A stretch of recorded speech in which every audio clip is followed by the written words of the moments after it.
हे guys what's up. तो UPSC prelims 31 शुरू करते हैं। सब्सक्राइब कीजिए एम यूपीएससी को और करंट स्टैटिक्स बेसिक्स और जीके फैक्ट इन सबको साथ में लेकर आज हम 10 क्वेश्चन सोल्व करेंगे, जिसमें से एक हिस्ट्री का क्वेश्चन होगा। ठीक है, तो लाइक कीजिए, शेयर कीजिए, सब्सक्राइब कीजिए और सपोर्ट सबसे ज्यादा कीजिए। और नहीं पसंद आए तो डिसलाइक भी कर दीजिए। ठीक है, पर डिसलाइक क्यों किया है उसका रीजन कमेंट बॉक्स में बताइए ताकि इंप्रूवमेंट हो सके। ठीक है, तो कल का एक क्वेश्चन था, 9वां क्वेश्चन था। ठीक है, तो उसमें आंसर मैंने बोला था कि कल दूंगा, तो इसका आंसर है ऑप्शन ए। ठीक है, क्योंकि उसमें पूछा गया था कि कंपनीज एक्ट 2013 के द्वारा स्थापित की गई है।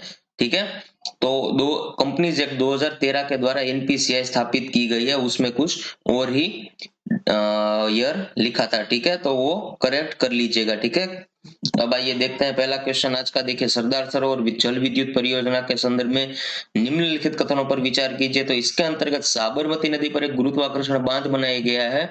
और दूसरा क्या है कि इस परियोजना की शुरुआत 1961 में की गई थी।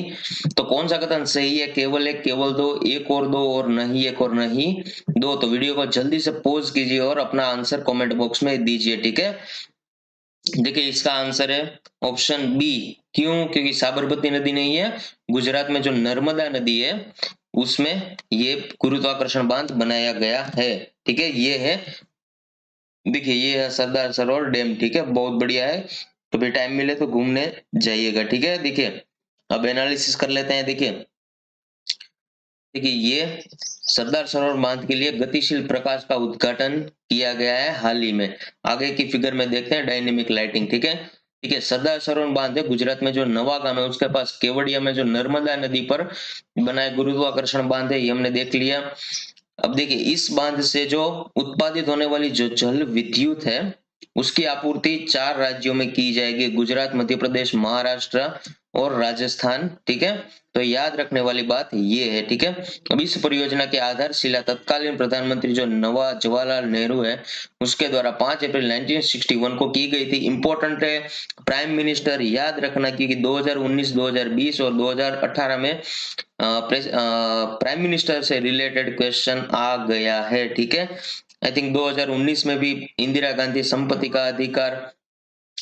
के अधिकार का एक क्वेश्चन था जिसमें प्रधानमंत्री का नाम दिया गया था। तो याद रखने वाली बात ये है। ठीक है, तो इसमें याद रखना कि जवाहरलाल नेहरू द्वारा 1961 में इसकी आधारशिला रखी गई थी। देखिए ये रहा है डायनेमिक लाइटिंग। ठीक है, बहुत बढ़िया है। ठीक है, नेक्स्ट क्वेश्चन नाफेड के बारे में पूछा गया कि कृषि उत्पादन और वन संसाधनों के व्यापार को बढ़ावा देने के लिए इसकी स्थापना की गई थी। और दूसरा, यह भारत में जो कृषि उत्पादों की खरीदी और विपणन, विपणन माने बिक्री, ठीक है, उसके लिए सबसे बड़ी एजेंसियों में से एक है। तो कौन सा कथन सही है? एक, दो, एक और दो, नहीं एक और नहीं दो। ठीक है, तो वीडियो को पॉज कीजिए और अपना आंसर दीजिए। इसका आंसर ऑप्शन सी, दोनों के दोनों कथन सही है। नाफेड ये रहा उसका फुल फॉर्म। ठीक है, पीसीएस के लिए बहुत इंपॉर्टेंट है। तो full form national agriculture cooperative marketing federation of India limited. ठीक है, और इसकी स्थापना कब की गई थी? 1958 को। क्यों की गई थी? देश भर में कृषि उत्पादों और वन संसाधनों के व्यापार को बढ़ावा देने के लिए की गई थी। ठीक है,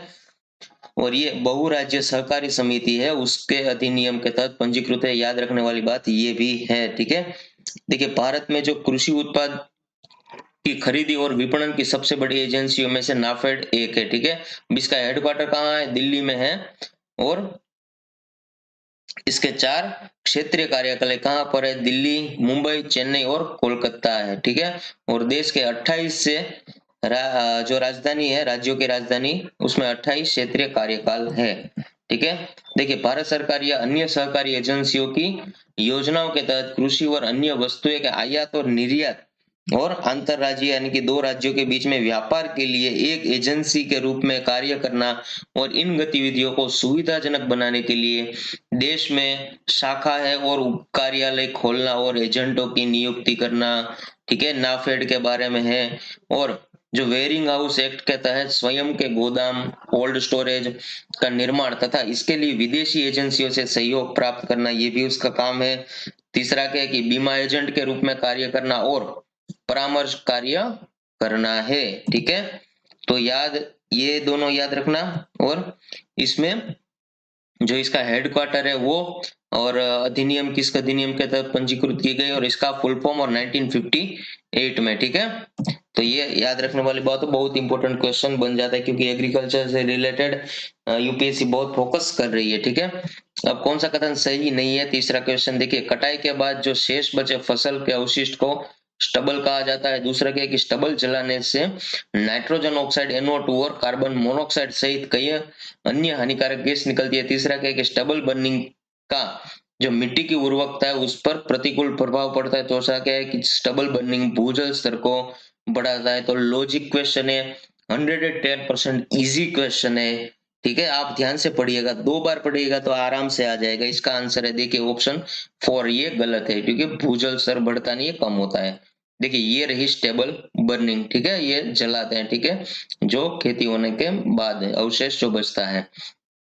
देखिए टेरी ने हालिया रिपोर्ट के अनुसार 2019 में जो नई दिल्ली और यूपी है, सॉरी यूपी नहीं, उत्तर भारत के अन्य हिस्सों में वायु प्रदूषण और विश्व स्वास्थ्य संगठन द्वारा निर्धारित सुरक्षित सीमा स्तर से 20 गुना अधिक था, ठीक है। कटाई के बाद जो शेष बचे फसल अवशिष्ट को स्टबल कहा जाता है, कथन एक सही है। इसे जलाकर किसान खेत को नई फसल लगाने के लिए तैयार करता है, ठीक है। और इसको जलाने से नाइट्रोजन ऑक्साइड और कार्बन मोनोऑक्साइड सहित कई अन्य हानिकारक गैस निकलती है, जो ह्यूमन के लिए बहुत अच्छी बात नहीं है, ठीक है। काफी बीमारियां हो सकती है जो वायुमंडल में पहुंचती है। अब स्टबल बर्निंग से मिट्टी की उर्वरकता पर प्रतिकूल प्रभाव तो पड़ता ही है, और जैविक उर्वरक होते हैं उसको नष्ट करता है और भूजल स्तर को कम करता है। तो लॉजिक क्वेश्चन है, ठीक है, एक बार पढ़िएगा, आसानी से समझने वाला क्वेश्चन है, याद हो ही जाएगा। नेक्स्ट क्वेश्चन, वित्त आयोग फाइनेंस कमीशन के संदर्भ में निम्नलिखित कथनों पर विचार कीजिए। तो यह एक संवैधानिक निकाय कॉन्स्टिट्यूशन बॉडी है जिसका गठन भारतीय संविधान के अनुच्छेद 280 के तहत किया गया था। दूसरा क्या है कि अब तक 14 वित्त आयोग गठित किए जा चुके हैं। तीसरा क्या है कि वर्तमान में आयोग का कार्यालय वर्ष 2020 से 2025 तक था।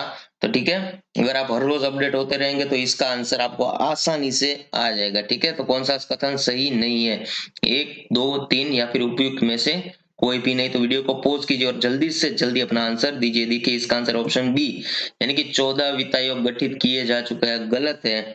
आइए देखते हैं। देखिए हाल ही में 15वें वित्त आयोग का गठन 2021-2022 से 2025-26 तक हो गया है, ठीक है। यह 5 वर्षों के लिए केंद्र से राज्यों के लिए अपनी निधि अवमूल्यन की रिपोर्ट को अंतिम रूप दिया है। अब फाइनेंस कमीशन है वो कॉन्स्टिट्यूशनल बॉडी है जिसका गठन भारतीय संविधान के अनुच्छेद 280 के तहत किया गया था। तो आर्टिकल याद रखना, वित्त आयोग आर्टिकल 280, ठीक है। अब इसका मुख्य दायित्व क्या है कि संघ और राज्य है उसको वित्तीय स्थिति का मूल्यांकन करना और उनके बीच टैक्स से उसका बंटवारा करना, और राज्य को कितना मिलेगा, केंद्र को कितना मिलेगा, ठीक है, उसके बंटवारे उसका निर्धारित करना, और राज्यों के बीच इन करों के वितरण हेतु सिद्धांतों का निर्धारण करना है।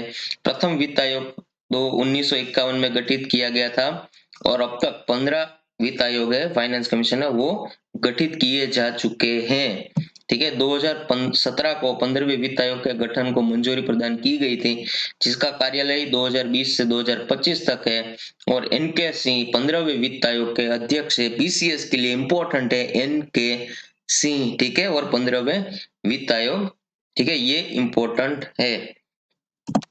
नेक्स्ट क्वेश्चन, काजीरंगा राष्ट्रीय उद्यान एवं टाइगर रिजर्व के संदर्भ में निम्नलिखित कथनों पर विचार कीजिए। तो यह एक वैश्विक धरोहर स्थल है, वर्ल्ड हेरिटेज साइट, और यह एक सींग वाले गेंडे हैं, उसकी कुल वैश्विक आबादी की 2/3 आबादी पाई जाती है। तो कौन सा कथन सही है, 1, 2, एक और 2, नहीं एक और नहीं दो। तो वीडियो को पॉज कीजिए और अपना आंसर दीजिए, दोनों के दोनों कथन अपने सही है। देखिए काजीरंगा राष्ट्रीय उद्यान है और टाइगर रिजर्व असम में जो गोलघाट एवं नौगांव जिले में स्थित है, डिस्ट्रिक्ट का नाम याद रखना, ठीक है। यह एक वैश्विक धरोहर स्थल है। काजीरंगा में गेंडे, हाथी और रॉयल बंगाल टाइगर है, और एशियाई जल भैंसा, इन 4 बड़ी प्रजातियों की संरक्षण किया जाता है। नाम चारों के चारों याद रखना इंपॉर्टेंट है। और एक सींग वाला गेंडा है उसकी कुल वैश्विक आबादी की 2/3 आबादी पाई जाती है। ठीक है, 2/3 जो टोटल वैश्विक आबादी है विश्व में, उसकी 2/3 आबादी काजीरंगा नेशनल पार्क में पाई जाती है। इसे बर्ड लाइफ इंटरनेशनल द्वारा एक महत्वपूर्ण पक्षी क्षेत्र के रूप में भी मान्यता दी गई है। देखिए यहाँ पर मैप में दिखाई ये रहा, देखिए काजीरंगा नेशनल पार्क। ठीक है, और ये रहा एक सिंग वाला गेंडा। ठीक है, और वर्ल्ड हेरिटेज साइट में स्थित है। ठीक है, next question, the synthesis of yoga और द लाइफ डिवाइन नामक पुस्तक भारत के किस महान व्यक्तित्व की कृतियां हैं? पीसीएस के लिए 110% इंपॉर्टेंट है। स्वामी विवेकानंद, विनोबा भावे, अरविंद घोष और रामकृष्ण। ठीक है, तो वीडियो को पॉज कीजिए और अपना आंसर जल्दी से जल्दी कमेंट बॉक्स में दीजिए। हम बताते हैं इसका आंसर ऑप्शन सी। ठीक है, अरविंदो घोष, याद रखना। नेक्स्ट क्वेश्चन, वन्यजीव संरक्षण अधिनियम 1972 राज्यों को किसी समृद्ध जैव विविधता वाले प्राकृतिक पारिस्थितिकी तंत्र को राष्ट्रीय उद्यान घोषित करने की शक्ति देता है। और दूसरा क्या है कि राष्ट्रीय उद्यान घोषित क्षेत्र में जो वन्य जीवों के अलावा अन्य जीवों के चारण पर प्रतिबंध होता है। तो कौन सा कथन सही है? केवल एक, केवल दो, एक और दो, और नहीं एक और नहीं दो। ठीक है, 2 बार पढ़ना है। ठीक है, 2 बार ऑप्शन पढ़ना है। तो वीडियो को पॉज कीजिए और अपना आंसर जल्दी से जल्दी बताइए, दोनों के दोनों कथन सही है। देखिए, वन्यजीव संरक्षण अधिनियम 1972 राज्यों को किसी समृद्ध जैव विविधता वाले प्राकृतिक पारिस्थितिकी तंत्र है उसको राष्ट्रीय उद्यान घोषित करने की शक्ति देता है। एक्ट कौन सा है? वन्यजीव अधिनियम 1972 कहता है। ठीक है, और जो पारिस्थितिकी जीव जंतु है, वनस्पति, भू आकृति एवं जलीय महत्व के हैं, उनको संरक्षण किया जाना अत्यंत आवश्यक है। उन्हें राष्ट्रीय उद्यान घोषित किया जा सकता है। ठीक है, जो पारिस्थितिकी तंत्र में जो जीव जंतु होते हैं, जो विश्व के लिए या फिर इकोलॉजी के लिए इंपॉर्टेंट होते हैं, वनस्पति या भू आकृतिक जीव जलीय महत्व के जो है, उनको संरक्षण करना इंपॉर्टेंट बन जाता है। ठीक है, तो उसको राष्ट्रीय उद्यान घोषित किया जा सकता है। ठीक है, अब राष्ट्रीय उद्यान में क्या क्या मानक है? देखिए, राष्ट्रीय उद्यान घोषित क्षेत्र में जंतुओं का शिकार प्रतिबंधित होता है। राष्ट्रीय उद्यान घोषित क्षेत्र में वन्य जीवों के अलावा कोई अन्य जीव के चारण पर प्रतिबंध होता है। गाय, भैंसों, बकरे, भेड़ों को चराया नहीं जा सकता है। ठीक है, किसी भी वन्य जीव जंतु के आवास के अतिक्रमण पर रोक होती है। दूसरा क्या है कि कोई भी संरक्षित क्षेत्र का अतिक्रमण नहीं कर सकता। पौधों को संग्रहित करने और उनको हानि पहुंचाने पर प्रतिबंध है। और हथियारों का प्रयोग इनमें वर्जित है। इसलिए तो सलमान भाई लग गए थे। ठीक है, आइए नेक्स्ट क्वेश्चन देखते हैं। देखिए, निम्नलिखित में से कावेरी नदी की सहायक नदी कौन सी है? अमरावती नदी, लक्ष्मण तीर्थ नदी, काबिनी नदी। तो कौन से सही है? ठीक है, केवल 3, 2 और 3, केवल एक और तीनों के तीनों। ठीक है, तो वीडियो को पॉज कीजिए और बताइए कि कावेरी नदी की सहायक नदी कौन सी? इसका आंसर ऑप्शन डी। ठीक है, यानी कि तीनों के तीनों, अमरावती नदी, लक्ष्मण तीर्थ नदी और काबिनी नदी, यह कावेरी नदी की सहायक नदी है। देखिए, आइए जान लेते हैं कावेरी नदी के बारे में। तो ये कर्नाटक में जो पश्चिमी घाट है उसकी ब्रह्मगिरी पहाड़ी से निकलती है कावेरी नदी। और अप्पा बेसिन कहाँ पर है? देखिए, ये कर्नाटक और तमिलनाडु राज्य से बहकर सीधे बंगाल की खाड़ी में गिरती है। कर्नाटक और तमिलनाडु से बहकर बंगाल की खाड़ी में गिरती है और यह एक विशाल डेल्टा का निर्माण करती है, जिसे दक्षिण भारत का बगीचा, green of garden of southern India कहा जाता है। और इसकी सहायक नदी कौन सी है? कि अर्कवती, हेमवती, अमरावती, लक्ष्मणती, शिमसा, काबिनी, भवानी और हरंगी और अन्य नदियां इसकी सहायक नदी है। 9वां क्वेश्चन देखते हैं। देखिए, समाचार वहां 16 साइकी क्या है? तो ये वन लाइनर क्वेश्चन है पर इंपॉर्टेंट है। यूपीएससी 2017, 18, 19, ठीक है, और 20, इन सब में वन लाइनर क्वेश्चन पूछ चुकी है। ठीक है, और 2020 में भी खास आया था। देखिए, मनोविज्ञान का एक नया सिद्धांत, धातु का एक क्षुद्र ग्रह, आवर्त सारणी का नया तत्व और उपयुक्त में से कोई भी नहीं। क्या? 16 साइकी क्या है? ठीक है, तो इसका आंसर, पहले वीडियो को पॉज कीजिए और जल्दी से आंसर दीजिए। देखिए, धातु का एक क्षुद्र ग्रह इसका आंसर है। देखिए, पृथ्वी से लगभग 370 मिलियन किलोमीटर की दूरी पर स्थित 16 साइकी हमारे जो सौर मंडल है उसका एक क्षुद्र छोटा सा बेल्ट है। उनमें सबसे बड़े खगोलीय निकायों में से एक है। क्या है? 16 साइकी एक धातु का एक क्षुद्र ग्रह है। तो कुछ नहीं याद रहे तो इतना याद रखना कि 16 साइकी क्या है कि धातु का एक क्षुद्र ग्रह है। नेक्स्ट क्वेश्चन, हिस्ट्री, अनेकांतवाद निम्नलिखित में से किसका क्रोध सिद्धांत का एवं दर्शन है? ठीक है, क्या अनेकांतवाद किसका सिद्धांत एवं दर्शन है? 2009 में जो यूपीएससी प्रीलिम्स में पूछा गया है, बौद्ध मत, जैन मत, सिख मत और वैष्णव मत। क्वेश्चन आसान है, इसका आंसर ऑप्शन बी। ठीक है, अनेकांतवाद जैन धर्म का सिद्धांत है। ठीक है, तो ये रहा हमारा 10 MCQ का कारवा। ठीक है, तो कल मिलते हैं और आपके लिए शाम को एक स्पेशल हाई कोर्ट से रिलेटेड, हाई कोर्ट की फुल इंफॉर्मेशन, एक स्पेशल लेक्चर अब हर वीक को मैंने रखने का सोचा है। ठीक है, तो आज शाम को हाई कोर्ट का स्पेशल सेशन रखा है जिसमें पूरी पूरी इंफॉर्मेशन हाई कोर्ट से रिलेटेड है, जो आपको यूपीएससी, पीसीएस, बैंकिंग, एसएससी किसी में भी क्वेश्चन आए तो आपका गलत ना हो, इसके लिए रखा है। ठीक है, तो जल्दी से जल्दी वीडियो को शेयर कीजिए, लाइक कीजिए, सब्सक्राइब कीजिए और अपने दोस्तों को भी बताइए। तो मिलते हैं शाम को। जय हिंद, जय भारत।